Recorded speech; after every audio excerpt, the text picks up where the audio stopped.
strange world. We live in a strange world. We hear a lot of talk about how we need to love, and it seems like it's a recurrent theme. I don't know. I've kind of gotten addicted to Twitter, and I spend a lot of time on Twitter, and I see a lot of just, well, there's a lot of politic and all of this, and just cries of, love and all of these things. And then I dip into the scriptures and I see what love looks like. And the more I go back and forth, the more I guess I'm realizing that what we're talking about, we don't know what we mean. That the love of God is different than the love we talk about in the world.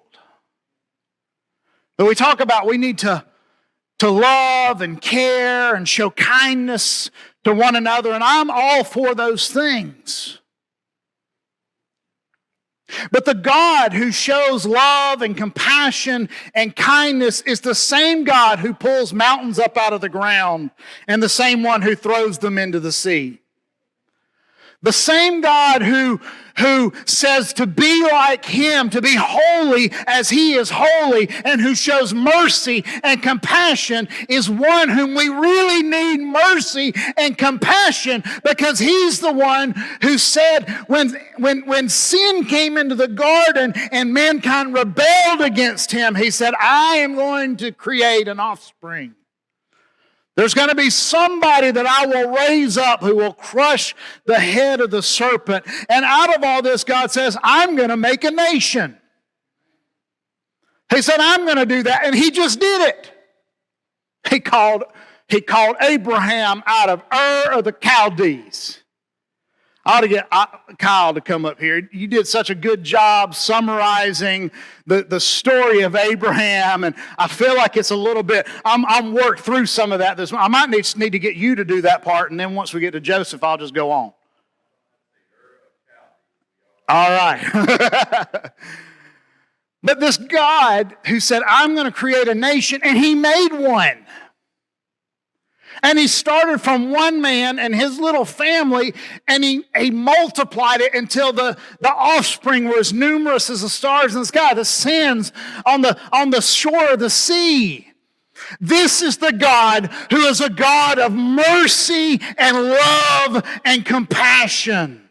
It's one thing to say that we need to be loving and kind, and the person who's called upon to be loving and kind can't even hurt a flea.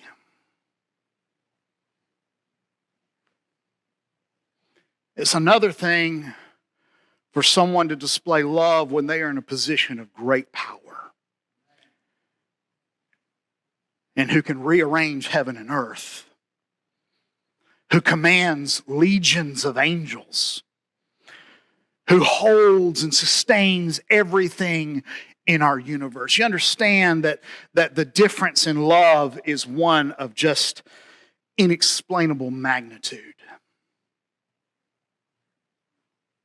That for me to show kindness, if I can't hurt you or harm you or do anything other than display love, it doesn't mean an awful lot.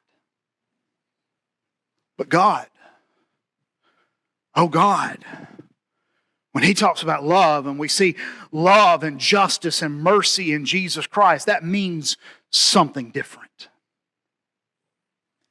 I want to take us into the story of Joseph, near the very ending of Genesis. And the story of Joseph, to me, illustrates this aspect of God's love, God's grace, and God's mercy. Because by the time you get to the end of Genesis, this little boy Joseph, from this insignificant family, is the second in command over all of Egypt, and he wields tremendous power. And he is at the end of the story in a position to exact vengeance upon those who did him harm. And he shows them grace. The story of Joseph, I think, tells us something about what real love is all about. We talk about all the world needs is love. Remember that old song? The world, it's love, sweet love. Yeah, that's true, but not the way we normally describe it. We need the love of God, His real mercy that steps into the middle of chaos and pain despite every barb that is coming at Him. And He sends His Son Jesus as a real Savior. He rescues humanity. Joseph was born in Padan Aram. Padan Aram. I said Padan Aram, which is the Hebrew one time, and people looked at me like I had two heads. Padan Aram.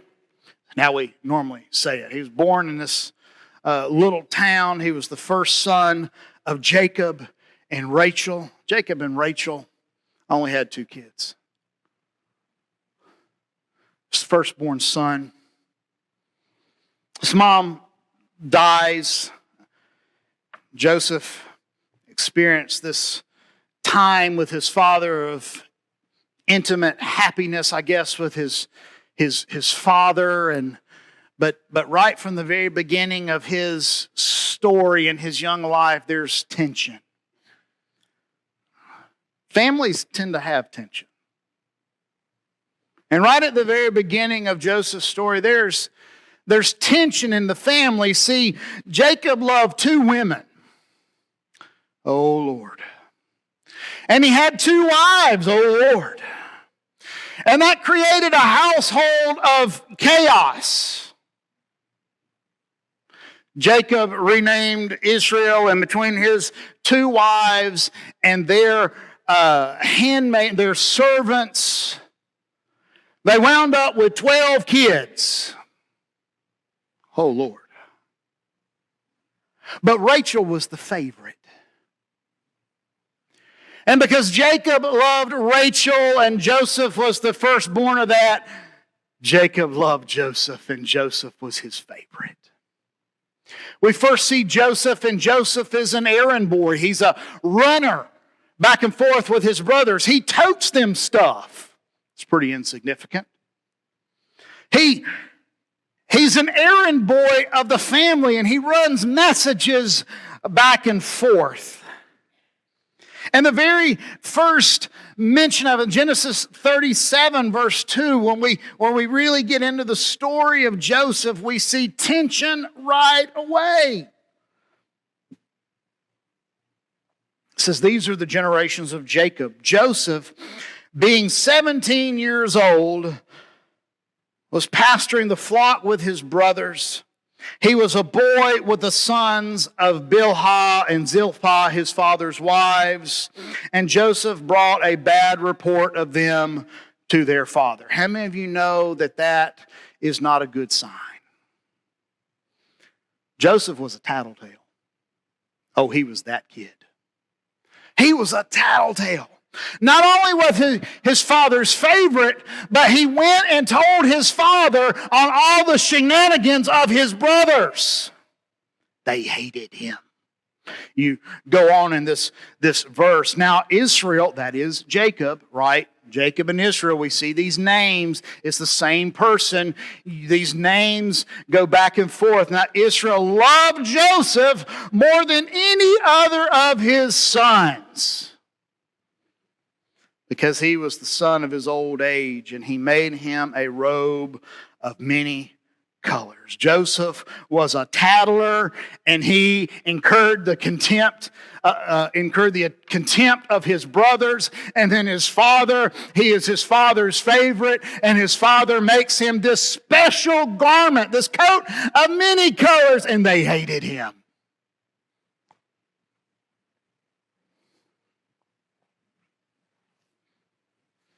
Seemed to feed some contempt. And then to top it all off, Joseph had these dreams. And Joseph, being a stupid 17-year-old, began to tell his brothers and his father about these dreams that he was having.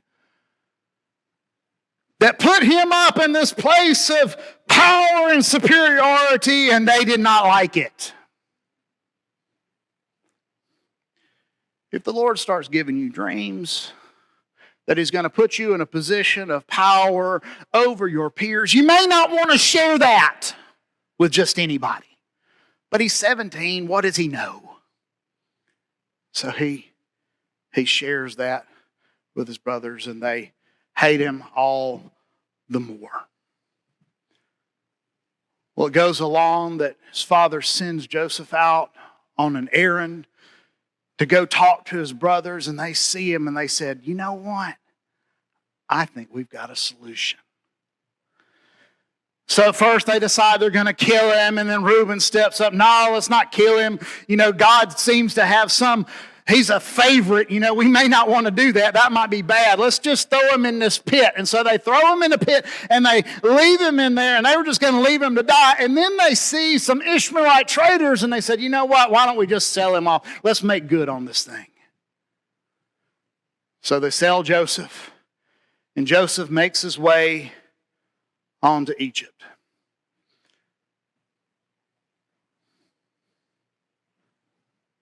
Suddenly Joseph, who had experienced a life of his father's favorite, in this place of privilege, in this place of power, in this place of love and family,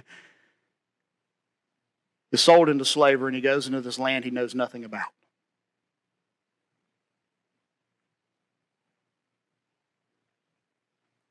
I can't imagine what that would be like. I can't imagine all the thoughts that would be running through his head. I can't imagine they would all be nice.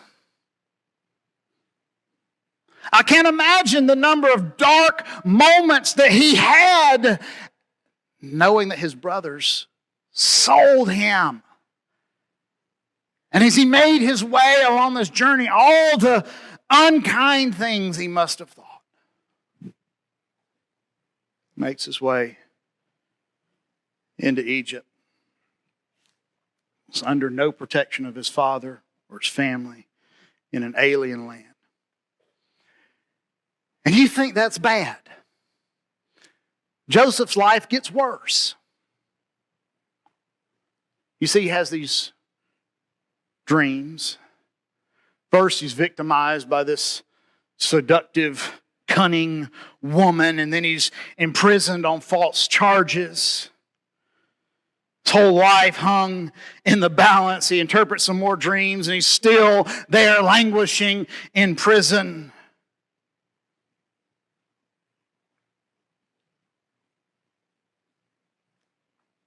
But something happens along the way. In the darkness and in the trials and in the pain, God shapes his character. There's times in our lives that we don't understand. Those lowest valley moments. Those times where we wonder, God, where are you?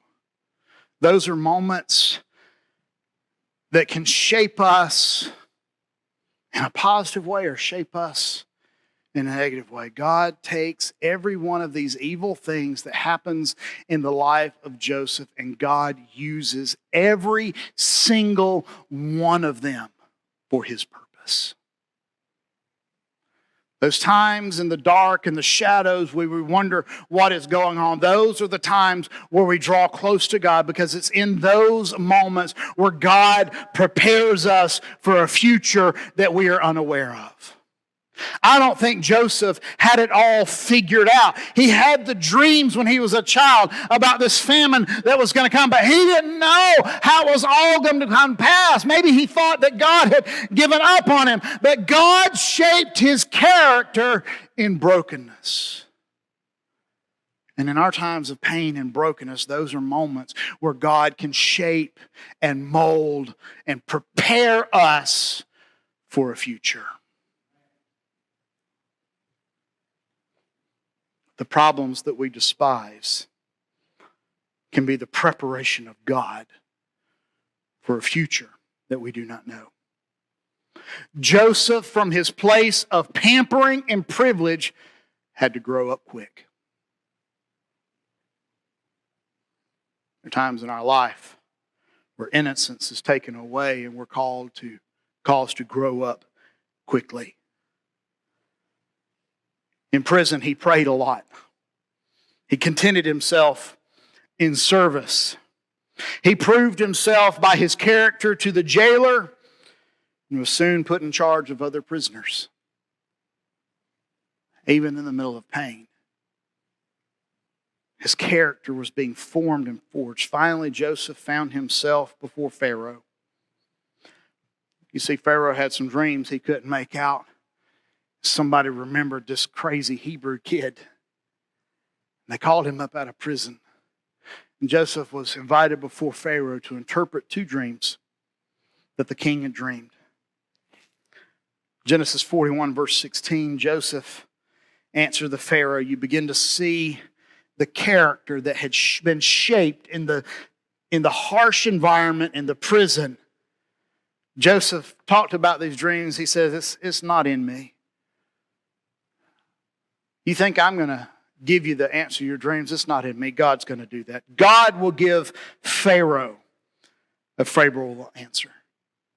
He said, I don't know what all God has in store for me. I don't even know why I'm here. But understand, if I interpret this dream, it's not me who's doing this. God is doing this through me. And God is going to give a report to you, Pharaoh. God is going to interpret this dream for you. And the result of this encounter was that Joseph was elevated to the second highest position in all of Egypt. Nobody would have predicted that. You see, that's who God is. This is the God who made a nation where there wasn't a nation. This is the God who raises mountains up and casts them down. This is the God who takes a shepherd errand boy and raises him up to the second in power in Egypt. Why? Because he wanted to. Because it was his will and his purpose. Everything evil that happened to Joseph, God took and he turned it for his purpose. That doesn't mean that everything that happens evil in your life, God does those things. But what it means is that God takes these moments that happen in our life and he takes and redeems them for his purpose. Joseph would not have been prepared to be who he needed to be without this past. And every time evil came, God took it and worked it to promote him, to move him forward. God was preserving a line, a lineage, a heritage that leads all the way to Jesus through Joseph. And he took this little shepherd errand boy and he brought him up to this highest position, second highest position in Egypt, just behind Pharaoh.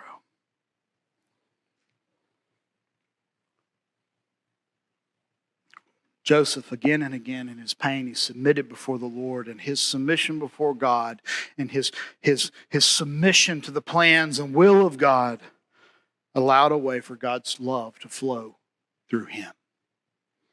Not from a place of weakness, but from a place of power. You read Genesis 42 through 45 and you see this famine that Joseph had dreamed about actually being fulfilled. This dream that he had as a 17-year-old knucklehead came to pass. In the midst of the famine, God provides for his people through Joseph.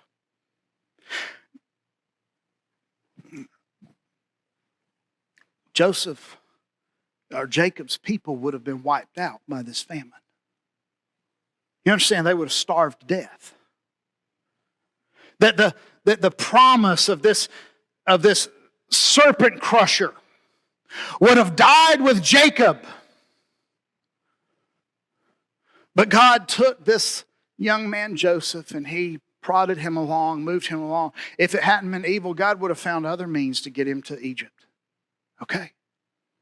God provided a way.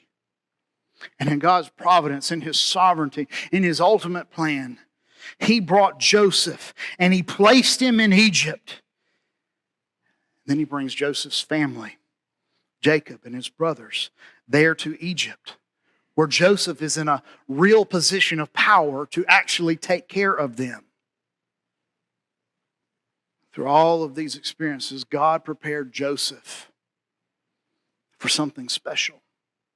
He was God's instrument in the development of his chosen people, Israel. There's a scene in chapter 42 where Joseph's brothers come to Egypt and they come to beg for food. We're starving. We need some grain. And they come before Joseph and they don't recognize him. They have no idea who he is.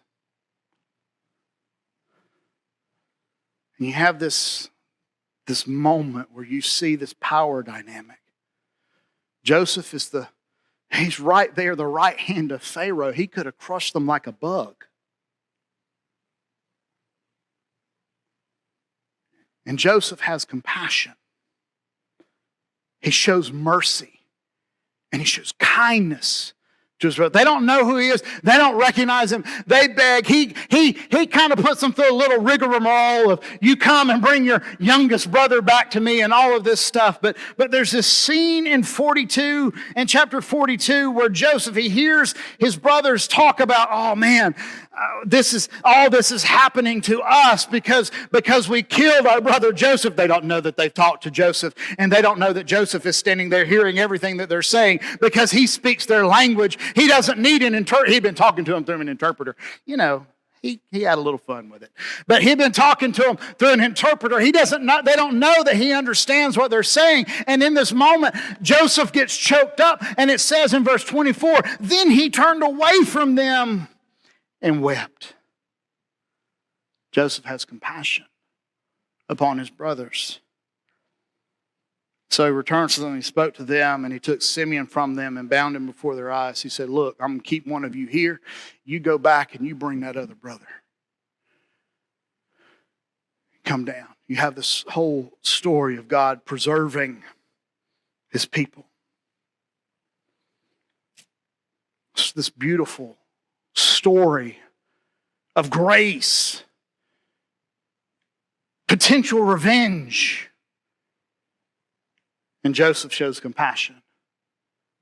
He shows mercy. He shows grace. He shows love. It is the story of love overcoming hatred and vengeance. The story of Joseph to me is powerful because it is the gospel of Jesus Christ. Human beings who had rebelled against God, God in his mercy sent his son, who went to the cross. Instead of coming and smiting mankind, he sent his son Jesus to the cross, who died in our place. Joseph, standing in power, he turns away from them and he weeps. He has compassion. He brings them all to Egypt.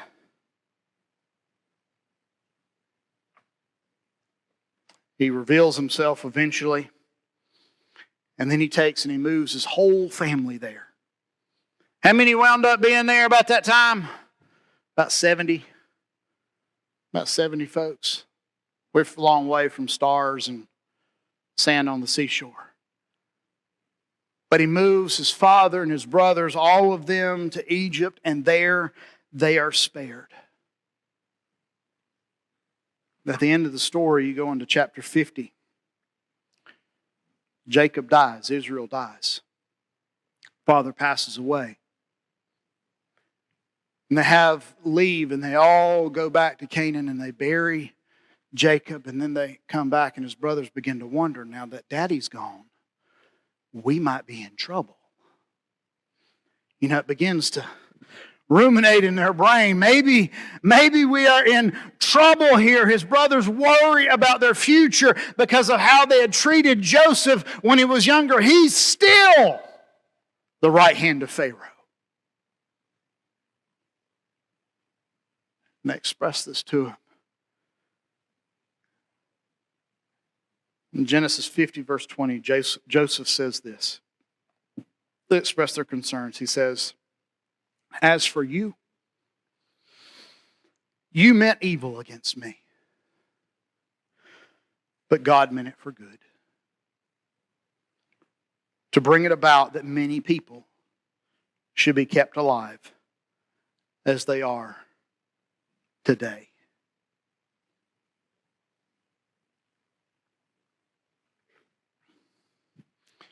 You know, in The Wizard of Oz, you have this story of going to see the wizard to make everything right, and they finally get to the... Spoilers, okay, if anybody had never seen Wizard of Oz.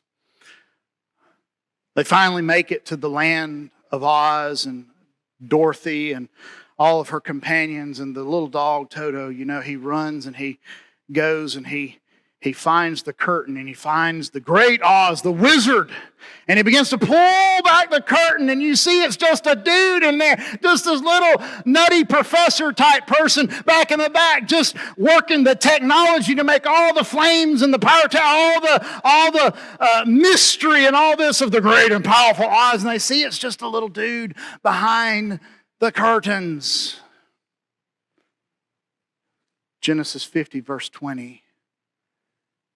It's like the revelation of Toto drawing back the curtains, and you see God behind the curtains of every aspect of the story of Joseph. That God has been in the backdrop with everything that his brothers, that Potiphar's wife, that the baker, that all this evil that had been done to Joseph, it was your plan to do evil to me, but God took it and he did something else. He draws back the curtains. No wonder in our lives when we look and we wonder, why did this happen? Why did this come to be the way it is? If we don't call on the Holy Spirit to just draw back that curtain and let's see the hand of God. Let's see God who's taking the evil that men have imposed against us and see that God is indeed in control.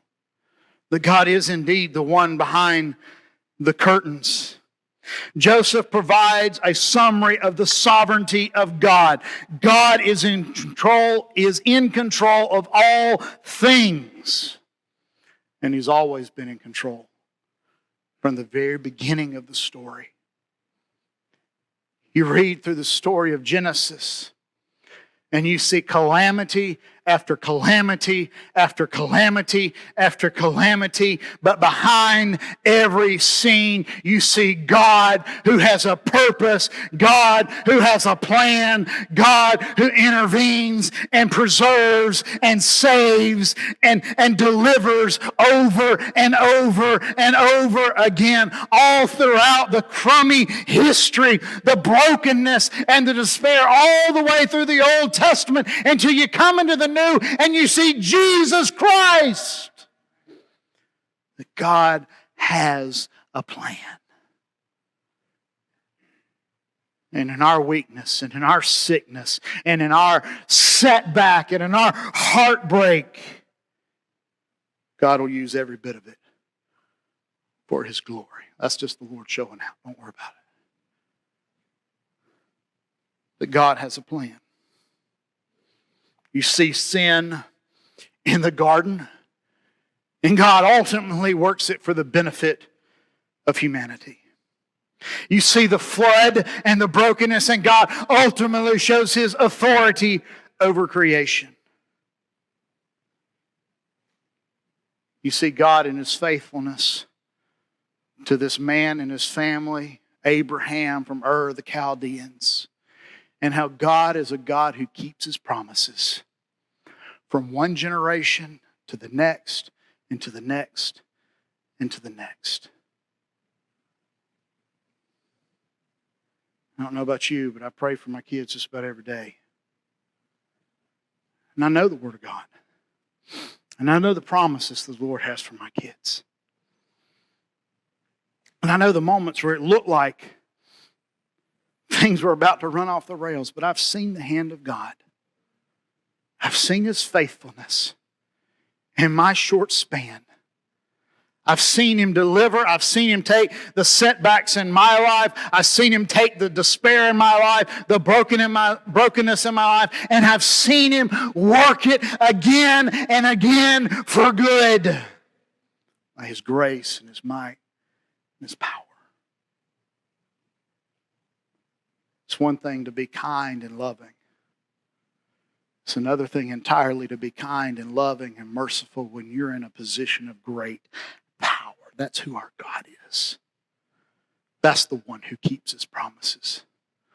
Not some milquetoast, weak, watered down God that this world talks about, the God of love. He is. He is. But in the God of love, there is absolute power and deliverance and mercy and grace that rescues us from the pit of hell. This is the God who sent Jesus and destroyed death. This is the God who took the work of the enemy when Satan thought that he had victory over Jesus and he crucified and he killed him. God is the one who raised him up and said, I don't think so.